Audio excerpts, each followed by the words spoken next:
Hello and welcome back to They Don't Teach This in Law School.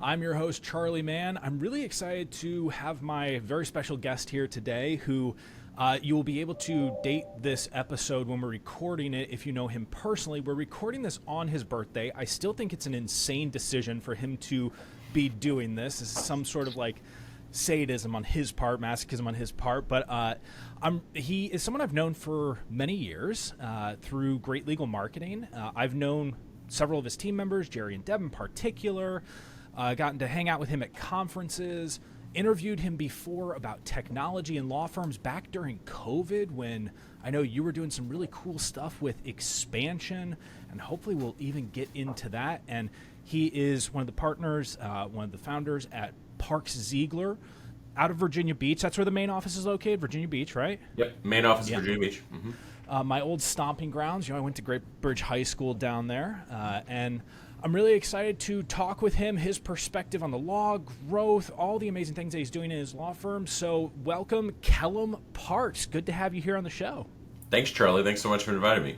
Yeah, now I get to let down a little bit of like my announcer style, and we get to have a real conversation by kicking it off with my favorite question, which is, what do they not teach you in law school? Anything about the business of law. Okay. I think they may have changed. I'm an old guy, right? So I graduated 25 years ago. So when I went to law school, they literally taught you almost nothing. We had a legal skills type course where, hey, this is what a trust account looks like, and let's pretend you own a law firm, which was just about talking to a potential client, maybe. Everybody assumed you're going to work for the government or go work for another firm, a big Right. firm or small firm. There was zero discussion about how to get clients, how to run a law firm, marketing. This is back in the days. We had internet, but not really. So, The late 90s. Yeah, SEO wasn't too much of a thing, but no, they just absolutely didn't prepare you at all, which is probably why it took me. I started my firm as a solo almost about 11 and a half years ago. Mm-hmm. And it took me that long to sort of figure out maybe I want to do it this way. It's funny. We were kind of joking right before this that I'm not a lawyer, so I'm not allowed to answer that question with that level of sarcasm, that level of flippancy about what they don't teach you in law school. So you say they didn't teach you anything about business. This was before like modern SEO. I mean, honestly, that was like back in first, second wave SEO, if we're arguably on the 6th or 7th of it all. Yeah. So then they don't teach you about business. Did you have exposure to like the business world? Dad was a salesperson, mom owned a business. Any of that stuff growing up? Yeah, actually, a little bit. So my father, my father's owned several businesses in a lifetime. Learned early on that he preferred to work for himself. But I'm the first professional in my family, so I'm the first one to go to college and law school. So my dad owned sold used cars, sold clothes, and then he ended up owning an automotive repair shop, which he sold a number of years ago, and he's retired. And my mother had a crafting business. She went to craft shows, built stuff, did those sorts of things.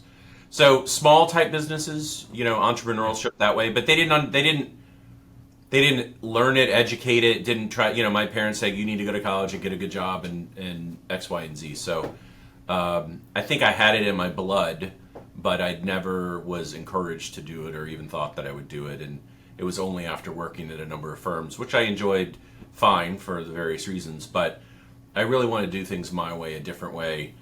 It's interesting because, obviously with Great Legal Marketing, I joked that I told Ben, I said, look, I've been stalking you for years. And he kind of looked at me funny. I said, no, in a good way. But I worked at a big firm. I worked at a firm with 30 people and 130 lawyers, 100 people.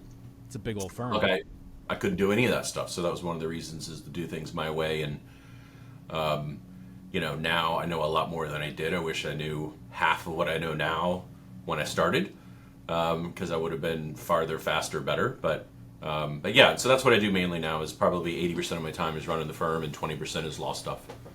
I mean, that's a ratio that a lot of people want to get to. So that progression, right? Like, how do you get to the point where you've got that 80-20 in your life? And this is me basically asking on behalf of coaching clients who were working on this process right now, right? And they always love hearing this particular journey of how do I reduce my legal workload? How long did it take you?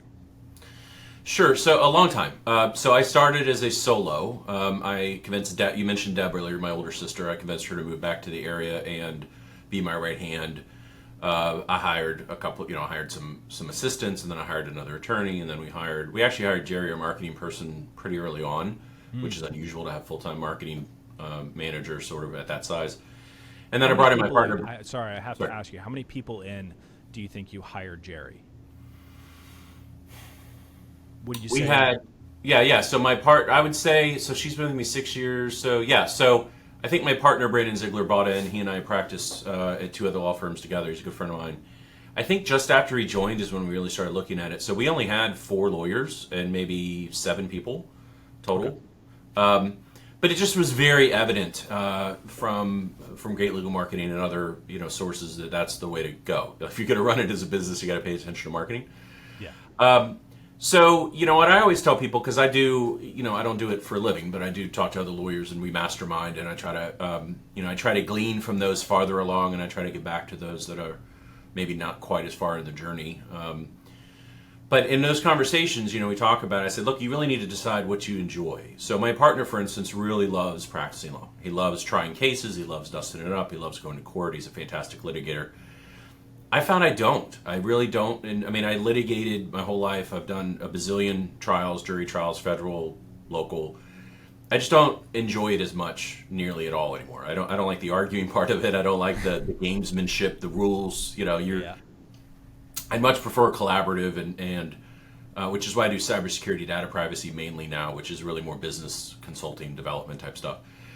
So I talk to lawyers. I say, look, you need to decide what you want to do. If you want to practice law and you enjoy practicing law and that's your passion, then you need to go hire people to help you run the firm, whether that be in-house or, if you're using services, there's like How to Manage, for instance, has fractional type help, C-level executives or whatever, yep. Or hire somebody, find somebody, or maybe you have a business partner that likes it more. Or if you enjoy doing it, then you have to go out and find the people to do the work.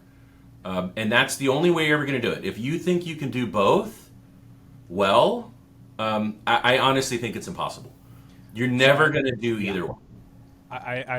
When I'm talking with like a coaching client, Kellam, and they go, look, I'm really good at the marketing, I'm really good at the business stuff, but I'm also really good at the lawyering. I'm like, oh, heaven help us, this is going to be, we're gonna be carrying an extra bucket of water on top of our heads in addition to the 2 on our shoulders, because I know you're not going to want to let go of something to become an expert in a place. One of the things I love in your story, Kellam, is that Brandon is the technical partner. I talk about this with a lot of folks. There's a business development partner and a technical partner, and those tend to be really good partnership relationships as opposed to, and actually I should ask you this, how does he feel about that relationship?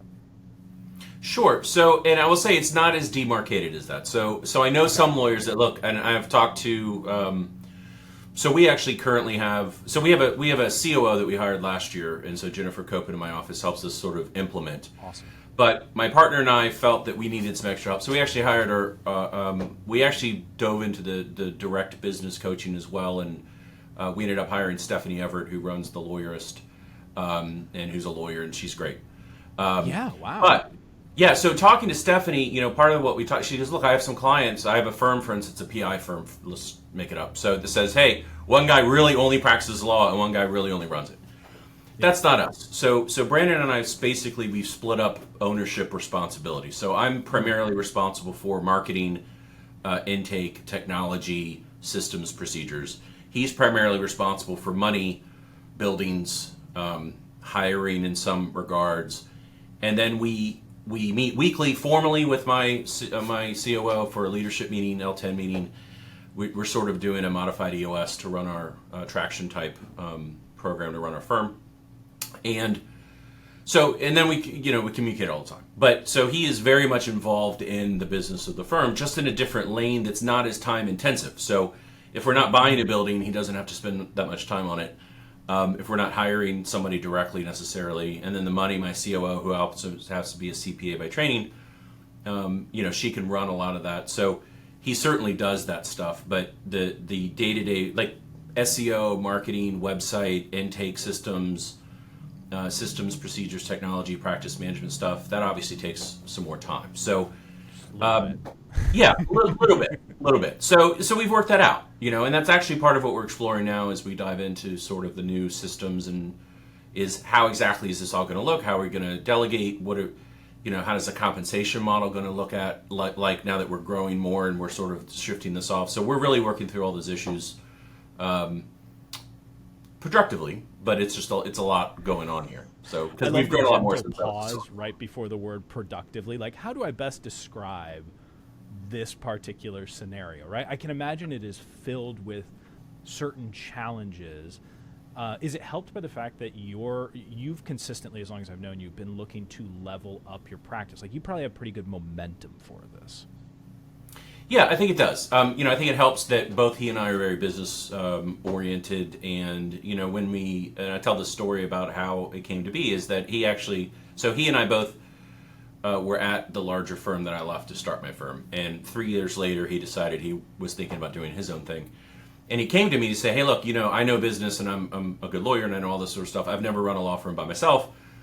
Hey, can I buy you a drink? Can we talk about it?" Mm-hmm. And at the end of that conversation, he was like, "Look," he goes, "I don't know if you want a partner, but," and he really laid it out. He said, "Look, in my mind, it's 3 decisions. One is, do you want a partner?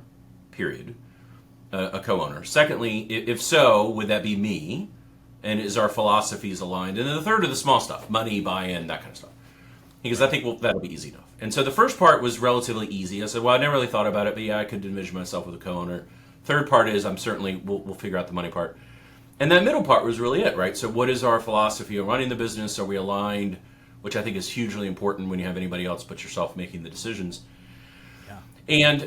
But the firm has grown, right? So what our philosophy was and what our goals were at the very beginning has changed over since he's been involved 8 years ish or so. 7.5 years, and so that's sort of and it's a daily, weekly, yearly type thing, right? So you have to revisit it, you have to figure it out, make sure you're on the track, and that's sort of part of the reason why we jumped into more personalized coaching. Because I've been part of Great Legal Marketing, SMB, all these other groups that I've been part of over the years, either formally or informally. We really said, hey, we really need somebody to come in and give us some hands-on type assistance, which obviously, congratulations again. That's you're now you're the top man on the totem pole now for that stuff, which is exciting. I'm really excited for you. Thank you, I appreciate that. Sure. So that's the answers. So that's sort of how we did it, for sure. That's okay. So I have to ask a couple of things in there.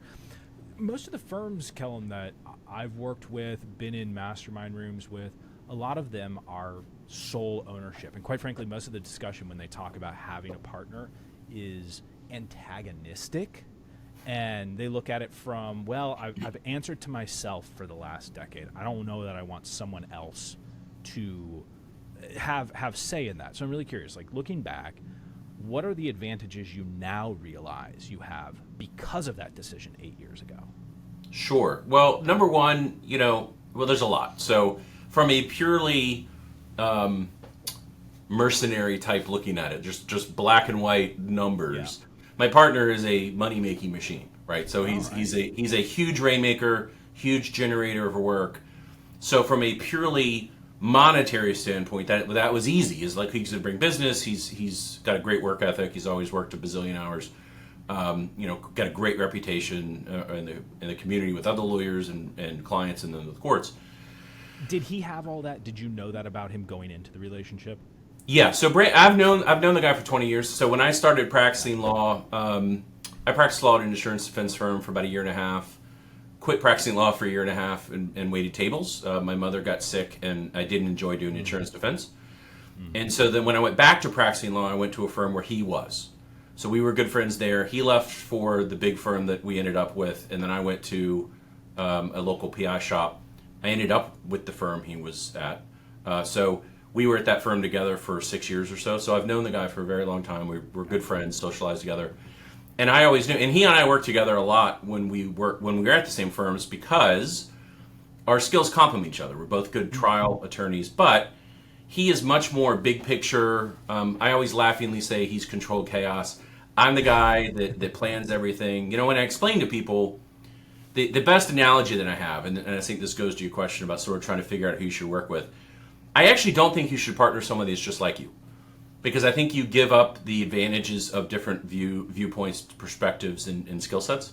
Mm-hmm. So, although we're both trial attorneys, to give you an analogy, if we were to go whitewater rafting, which first of all, as you can tell from my complexion, I'm an indoor cat, and my Star Wars behind me, right? So I'm the geeky indoor computer guy. I was going to ask you about Ahsoka and your expectations. We'll probably conclude with that question, I'm sure. Well, well, we don't have enough time, but I'm happy to talk about that at the end, right? For the next 5 hours. But if we were going to go whitewater rafting, which he actually does and I don't, I'm the one that would get the map. I would look at the route. I'd probably walk the route. I'd get all the safety equipment. I'd talk to people that did it. I'd probably use a VR headset to pretend I was doing it so that I would, I'd probably take lessons, and then I would navigate this, this thing. He's the guy that goes, no helmet, grab in, maybe I'll die, maybe I won't. And we both end up at the end, right, and very successfully, but just a different philosophy. I'm all about, I'm the list guy, I'm the procedure guy, I'm the system, I'm a checklist guy. And he's big picture, right? And he's all about forward momentum solves 99% of all the issues, right? Let's just make a decision and go. And I'm, sometimes paralyzed by, paralysis by analysis, right? So he pushes me and I sort of pull him back. And in the middle, that sort of works out pretty well. So what I gained, it's a really long-winded answer, which, knowing me, you were going to get, but it's the only kind of answer I understand. 100%, right? What I'm trying to get at that is that what I gained right away from that is somebody that was going to be forward momentum, somebody that wasn't going to let, trying to make, I'm a perfectionist. I'm a type A perfectionist, which is a business killer. I've gotten a lot better having run this place for, on my own for 3 years and then with Brandon for now for 11 and a half. I've gotten a lot better about that, good is good enough. But he'll push, I'll pull, I look at things differently. I have a different skill. I'm a tech guy, I'm a computer guy. He's at least tech savvy, but that's not his bag. Mm-hmm. We run in different circles. We have different contacts. To some degree, we have different skill sets when it comes to the practice of law. So having him as a partner really helped. And then one of the things that I've heard from solos a lot is, the lack of having somebody to talk to. And at the first level, it's about your cases, right? Running a case by somebody, but it's also running a law firm, which is why I do a lot of masterminds. I have about 7 or 8 lawyers that I talk to 4 times a year. We get on a Teams call and just talk. Hey, what's going on with the firm? Oh, I've done that. Don't do that. Here's a vendor. Hey, this is a mistake. Don't do what I did.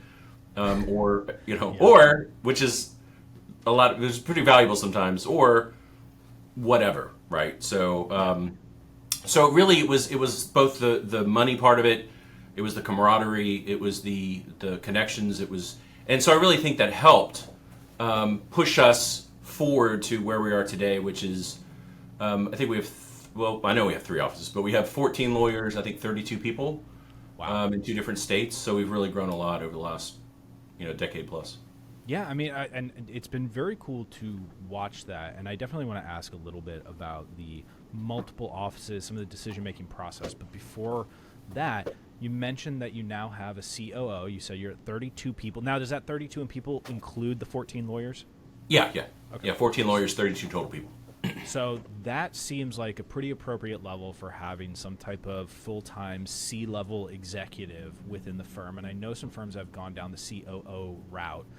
And I will admit I am specifically highlighting the sort of right time thing because I've watched some firms decide that they're hiring a COO when they're 7 people deep. It's like you're hiring like an ops leader, but you're probably not hiring a COO. Yeah. So how did you get to the point of now we need a C-level executive and it's got to be for the ops position? I would love to tell you that it was our strategic plan because we had the forethought. And it was more like that our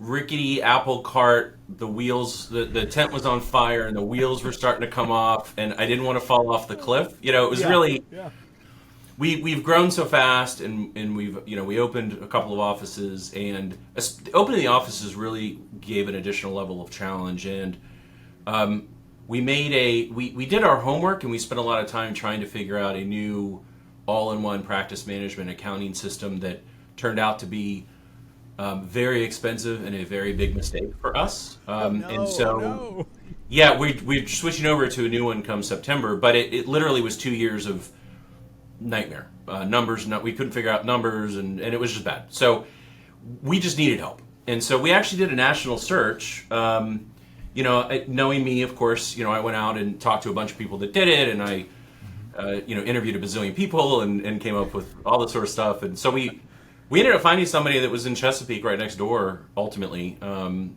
she was great. And she didn't have any legal experience, but she's an executive MBA from William & Mary. She was a CPA by training, had her own CPA firm a long time ago, and then she ran a couple of medical practices, and then actually was a COO for a medical device company that went public. So she had a lot of hands-on experience with operations, just had to learn the law stuff. So that's really where it was. We got to the current size where I think it made sense. Unlike marketing manager, which we hired early, as long as you have the money, I'm almost of the position that hiring full-time marketing help it's almost never too soon, because you see almost an immediate return, and then they implement, right? Because you can know all the marketing, much like when we talked about earlier about a lawyer knowing either practice law or run the firm, you actually could have both skill sets, but you don't have the time to do both. Yes. And it's the same with marketing. You may know everything there is to know about marketing, but there's no way you're going to implement it, because you're busy doing the other stuff. And so, but a COO is a different animal, because it's first of all very expensive, right? So C-level executives aren't cheap. Yes. And then it's really, it's not just and that's where some of these other organizations out there where you can hire fractional C-level executives, I would say isn't a bad idea to start, because then you can both test out, do I really need it? Yes. And then you can test out, do I need more help? So I wouldn't go out and just hire. I would almost always, unless you sort of get to that size and it makes sense. But I think a fractional C-level executive and there's plenty of places that'll do that for you. But that's not a bad idea either. Yeah, I love the idea of like test driving in general positions that you don't know or understand. And it's one of probably having this conversation a week ago with one of my coaching clients, which was he wants to hire essentially a managing attorney to oversee all of the casework, manage all of the attorneys within the practice. The problem is he doesn't know what a managing attorney is supposed to do. He's just heard that that's a good thing to have. And so the easy way to sort of hack this said, well, reach out to a bunch of managing attorneys, take them out to lunch, interview them about what they do, and figure out if that's the position that you're actually looking for or not, or if what you're looking for is just a senior attorney who can help oversee some case strategy for folks. Because two potentially very different things that you're looking for. Oh, 100%. And I will tell you, because they don't teach us how to run a business in law school, it's my experience that most lawyers are horrible business people, even those that own law firms. They own law firms. They don't understand it. They especially the older attorneys, and I would say that I'm on the cusp of that generation. So the generation before me, about like 33 years old, give or take. God bless you. yeah, 49, but that's good. I appreciate that so much. But the generation before me certainly was, you go to work for a law firm. After 7 years, you put in your time, and they'll make you a junior partner or non-equity partner, and then someday you become equity partner, and you just got to bill 2,000 plus hours a year, whatever. Yeah.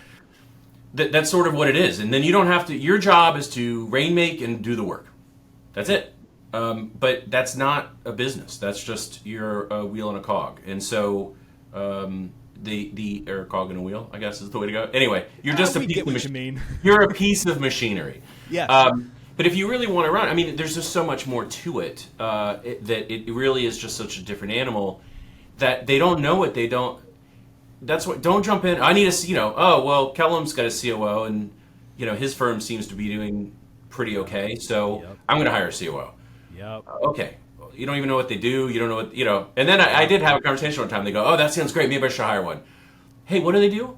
Because lawyers also have the shiny object syndrome, which you know so well. Oh, yeah. Oh, my God. Hey, you need to do some marketing letters. No. I want the website. I want to do ChatGPT to do everything. That's right. No. Thank you, Kellam, so much for highlighting that point of just because, like, if you're listening or watching this show and you hear Kellam saying, I have a COO, and by the way, let's even say you're a law firm owner who has 32 people in the firm, and you hear Kellam say, I have a COO, does that mean you need to go out and get a COO right away? No, exactly what you just said, Kellam. You need to find out what that person does, if that is endemic to your business model, like if that's important right now, or maybe your systems are actually really, really good already, and what you really need is maybe you need CMO help, or maybe you need an external CEO to help provide with advice on an expansion strategy or something. Just, you cannot, maybe you just need the next paralegal at your firm, right? It's just, hearing one thing doesn't make it doctrine for you. I so appreciate you highlighting that. No, I mean, it's so good, which is why, which is again why I've always been excited on the kind of personalized coaching you do, and now that that's your business, I think it's great because, it's so interesting is like, you made a joke earlier, but you were serious, like I'm not sure I can talk about that law school, you can sort of say derisively, that law school doesn't provide, because I didn't go, but in reality, though, your perspective of working with law firm owners for so long, and that you have, and other lawyers that in a law firm, that gives you such a great perspective, because you're not bound by tradition or expectations, and you can provide that outside viewpoint, because that's that's what you do, right? So you the first thing you do with law, it's not, here, this is my 5-point plan for a perfect law firm. Right. Yours is, let's have a conversation if it makes sense for you to hire me. And second of all, when we get in that conversation, I'm going to figure out where you are and what you need. Because It may be that you need to stop what you're doing. It may be you need to do more of what you're doing. It may need you to be hire this person. It may mean you need to fire this person. But that kind of personalized, that's why I believe every single law firm, I don't care if you're 2 people or 50 people, needs some sort of coaching, personalized coaching, whether it's a one-on-one coach or more robust group type coaching.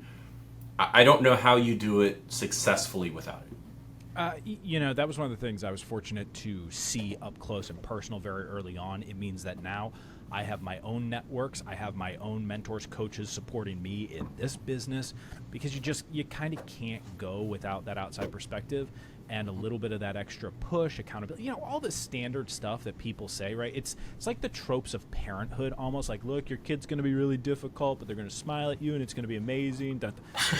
But no one can really explain what it feels like until you're really in it and getting that help, being in the rooms like you've been in, getting the coaching like you've gotten. And actually, when you decided, hey, let's get some coaching, I'm really curious. So you went with Stephanie from Lawyerist.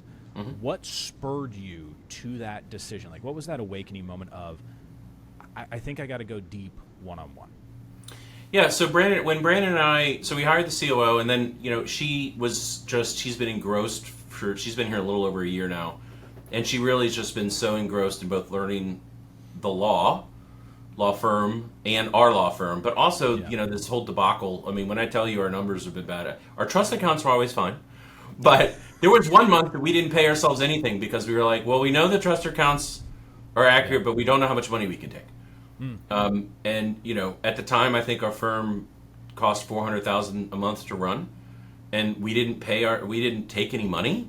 So that was a hard month. Wow. So she was getting on board with that kind of stuff, but we also figured out that really, she's an implementer, and yes, she's part of our leadership team, and yes, she helps us plan, but not having any kind of law firm experience and coming from a different type environment, we didn't really have the coaching part, the part of, here's a thorny issue, help us organize overall. And we also, by the way, were looking at organizing our whole firm, because although we did a pretty good job, we didn't have any kind of set structure. So we didn't have, I know lots of firms that have used, the EOS model, or, Pinnacle Business Group is one, or whatever. Yeah. So it all started with, hey, let's try to get an EOS type coaching person. Yeah. And as always, I did, I think I got 20 names. I interviewed 12 people. We narrowed it to 4. Then the leadership narrowed it. I have a whole matrix. I have a spreadsheet. I've got all this stuff, right? So, of course. But, and then, so that's what it was, really, is, hey, we need somebody to help sit down and run us through something like EOS, and Lawyerist does like an EOS type It's very similar. To really just overall, let's organize ourselves. We need a clear vision. We need to figure out how to communicate better. We need to just really get this straight. And then moving forward, we really want somebody to help us ping ideas off of, right? So we're going through something now where we're trying to figure out intake. So we had a bad intake system. We had an internal intake system. We outsourced some of our intake to foreign VAs that hasn't really worked out all that well. So we're saying, all right, well, let's try this. Let's look at this. And so we bring now sort of concrete issues. But it started with, we need to get organized and some sort of consistent, systematic structure, which we chose EOS type. Nice. Very, very so the bringing on that coach, adding EOS, it's interesting. By the way, let me just highlight again something here that I really appreciate, Kellam, honestly, and I'm saying this on behalf of myself, but also every person who will listen to this show, is in a firm your size saying this firm costs just opening it up, $400,000 a month to run, and saying there was a month that we didn't take anything. There are going to be so many firm owners who will hear that statement, and right now their firm costs $50,000 a month to run, and they had a month where they didn't take anything, and they're thinking, it's going to be, right, I just need to get there. It's going to be made in the shade. Kellam's got it easy, right? It's just all those assumptions. It's why most people have to go into a mastermind room, have to go into like an intimate coaching space to hear that level of candor about running a law firm. Appreciate you just actually sharing that to the wider world so much. Now, well, let me just make clear. When I say we didn't take anything, I'm not telling you we didn't get paid. Right. I'm telling you we didn't take any client money for the month. Oh, okay. So we had to come out of pocket $400,000 to run the firm that month. Now, we have reserve. Like, our perfect world is we have 45 days of reserves. So we have a credit line, but we try to keep 45 days worth of cash in our operating for emergencies. Gotcha. So it didn't bankrupt us, and I didn't have to go out and get a loan. I didn't get paid that month beyond my salary, but we also didn't have the money to pay anybody else. We had to front that money. And it is funny when I do talk to lawyers about owning their law firm, I said, understand you get paid last. Right? So what's that, what's his name? Simic, he wrote a book, Leaders Eat Last. Yes. Right? So that's what it is. Like, you have to support your team first. And so there's been plenty of months where we were lean on draws, because my partner and I basically looking under the hood. You know, we pay ourselves a salary, and then we take discretionary draws whenever. We try to do at least once a month based on numbers. Yeah. Just to clarify, it was even worse than that. Yeah. Well, even better that you shared it. So I have to ask, because it would be irresponsible for me not to, on behalf of everyone who listens. You have done some really, made some really compelling choices with expanding the firm, and you've done it through two of the major dynamic ways. One, you've expanded by practice areas, adding those, and you've done it geographically, which a lot of the advice that people hear is, specificity, narrow it down to one practice area, and then maybe we'll expand to some more offices of that practice area. What made you go a little counter to conventional wisdom and expand in both of those capacities? Sure, and I would always say as a general rule, I think the first way is better because it's easier to niche. It's easiest to market. Yeah. You can stand out. It's what you do. People will know you more for it. But my partner and I have always done a number of different kinds of law. We just have. That's our experience. And we sort of fell into it. So when we got together, we didn't have a business plan in the sense of this is exactly how we're going to grow and this is how. Again, we didn't have those. We had, hey, we're going to do really good work and we're going to make some money and we're going to figure this out. Yeah. Which worked pretty well for a while. But we sort of stumbled into it. So we had a local attorney who had talked to a mutual friend of ours and said, I'm really not happy where I am. I really wish I could work somewhere like, where Brandon and Kellam are. And the guy goes, well, why don't you talk to them? And she said, well, Brandon just went over there and he's like, just talk to them. So we had lunch and she was amazing and had a good practice area and was really well known and we're friends with her and we've litigated with her. And so we worked out a deal to where she could come over to us. And so then that started happening more and more. And what our business model began was we're going to find somebody who's in a practice area that we do or a practice area that we're interested in expanding to, who has a book of business or is well known in that area that is unhappy where they are for whatever reason. Sometimes it's money, sometimes it's environment, sometimes it's advancement, sometimes it's location, sometimes it's technology, sometimes it's freedom. People a lot of times thinks it's always money, and it's not. We've had people come over here that at least on paper they may make less. Now most of our deals are some sort of either percentage of collection or at least an incentive based on collection.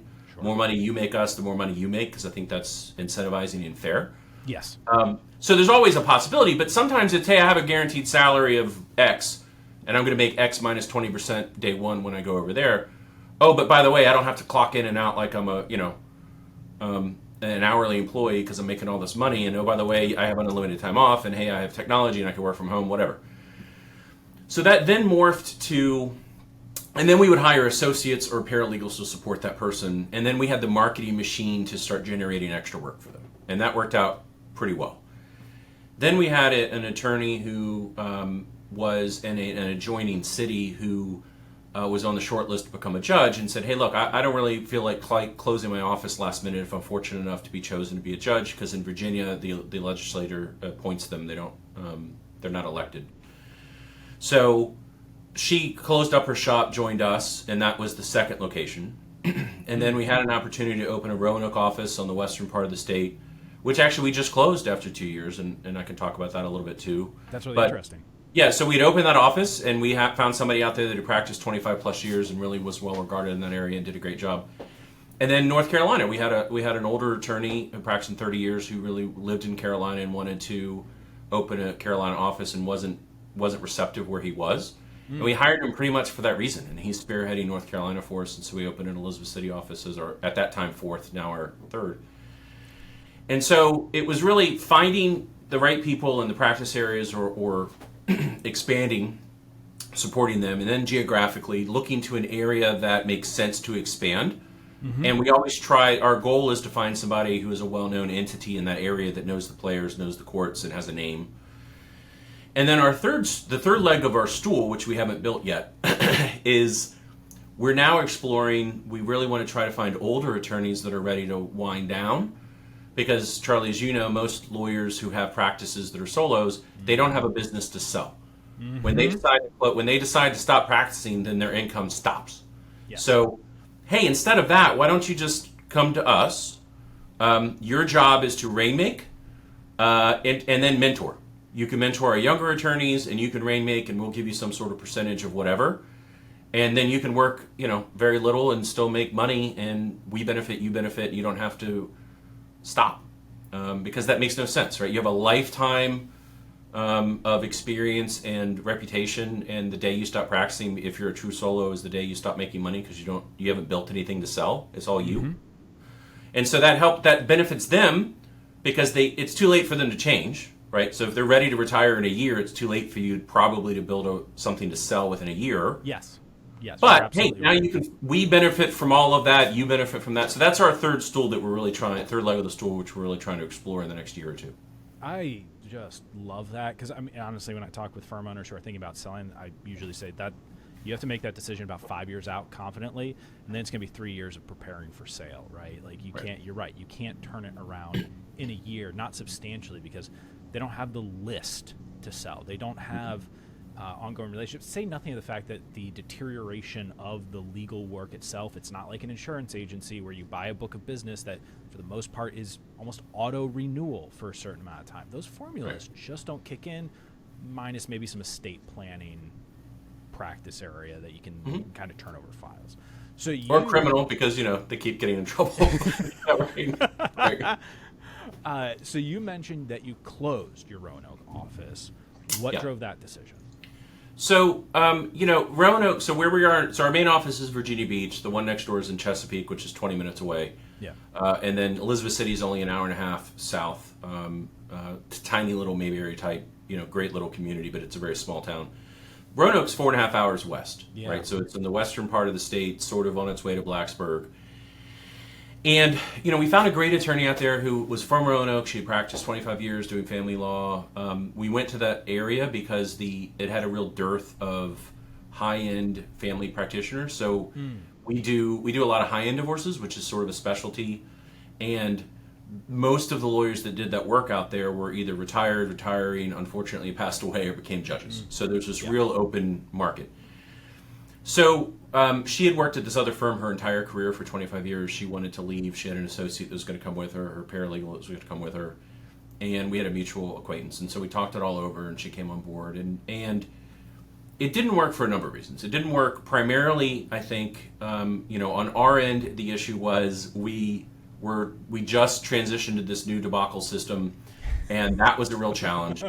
Trying to manage a firm that far away was a challenge, and she's a fantastic attorney, and the challenges of management from a distance, that was new. Managing was new to her because she's part of this firm where she had a bunch of partners, and so managing a law firm is new. And our systems were challenging, and it just became very difficult for her to practice law and to try to manage that office, and the support we were trying to give her and the challenges, and then just random stuff happens, So she got frustrated.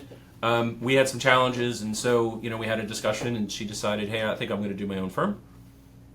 We wished her well, and she started her own firm now, brought her associate with her, and we were like, look, if they're leaving, we don't have a horse out there. It doesn't make any sense to keep trying to figure that out. Let's just focus on Eastern North Carolina, which we're doing more there. And then, we have a 3-year plan that we actually just rolled out to our firm last week. Actually, we had a firm-wide meeting where build up Eastern North Carolina, probably go to the peninsula. For those in this area, it's Newport News, Hampton, Yorktown, Williamsburg type.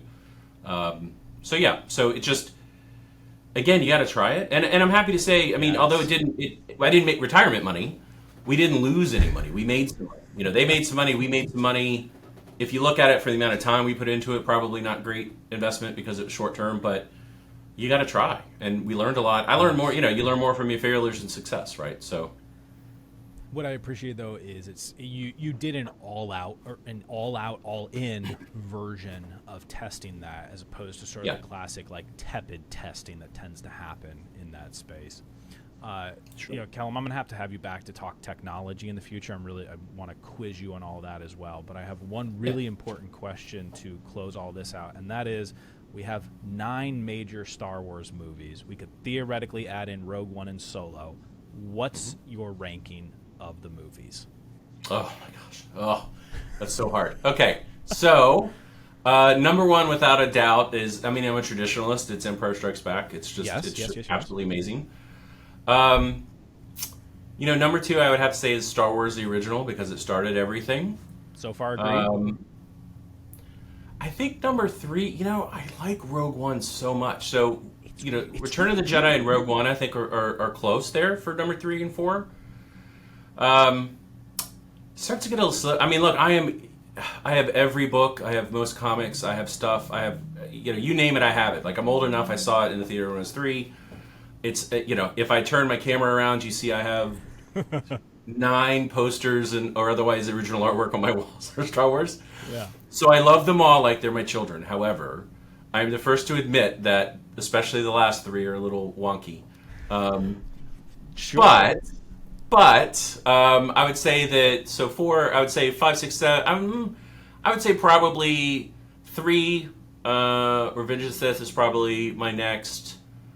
Probably Clone Wars, Phantom Menace, so 1 and 2, wow. 2 and 1, and then I would go the last 3, probably 3, 1, 2, or 9, 7, 8.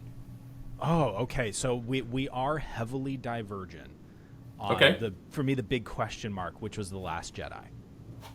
Yeah. So I watched that. I rewatched it recently with some new context.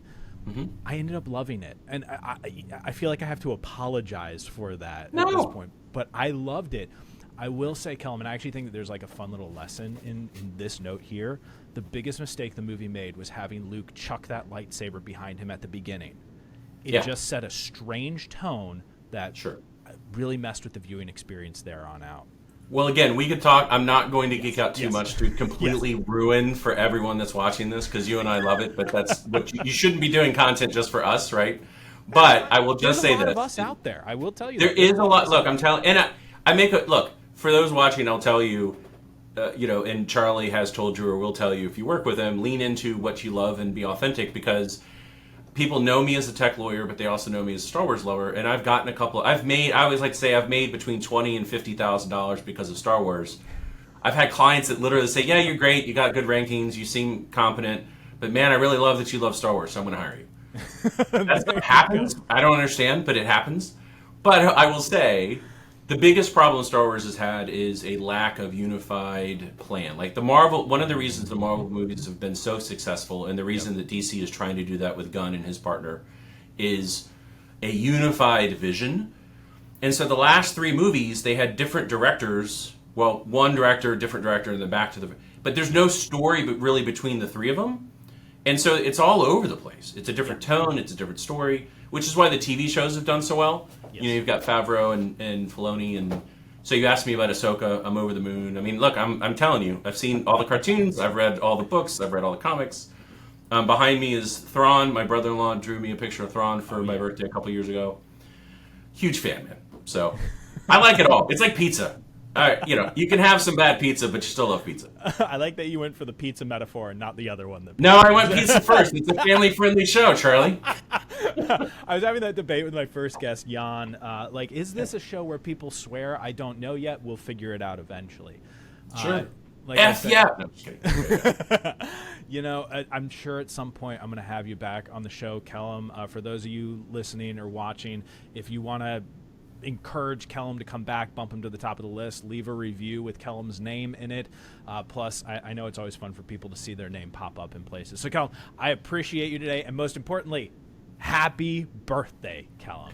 Thank you, my friend. I'm excited. Thank you so much for having me on. Is almost inaugural. I like being at the top of the list. That's great. I watched your other one with Jan. I liked watching that as well.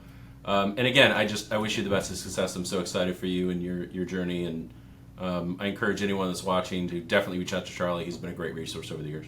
I appreciate it. Thank you all very much for listening to another episode of They Don't Teach This in Law School.